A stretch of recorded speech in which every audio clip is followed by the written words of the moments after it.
দেখুন, মুহাদ্দিস, মুফতি বা মুনকারিনে হাদিস যেই কোরআনের যে ব্যাখ্যায় দিক তার নিজস্ব অভিমত বা আন্ডারস্ট্যান্ডিং, সেটা তো আর কোরআন নয়। তার ব্যাখ্যাকেই আমাকে নিতে হবে কেন? কোনো তাফসির কারকের মত যদি কোরআন বিরোধী মনে হয়, ইগনোর ইট। আমাদের বুঝতে হবে কোরআন কি বলেছে।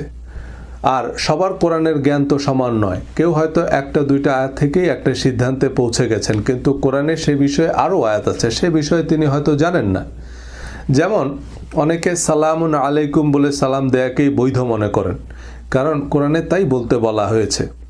তবে কোরআনে আসসালামও আছে। ঈসা আলাইসাল্লাম, মুসা আলাইসাল্লাম আসসালামও বলেই সালাম দিয়েছেন। এমনকি ইব্রাহিম আলাইসাল্লাম শুধু সালাম বলে সালাম দিয়েছেন।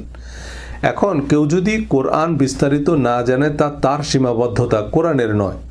কিন্তু কোরআনের আয়াত কেউ জাল বা জয়ীব বলতে পারবে না, বা অন ডিমান্ড কোরআনের আয়াত বানানো যাবে না, যেটা হাদিসের বেলাতে শুধু সম্ভব নয়, সত্যি।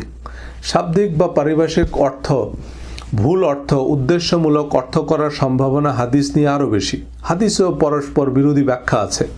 একই হাদিস হানাফিরা একভাবে বুঝে, আহলে হাদিসরা আরেকভাবে বুঝে।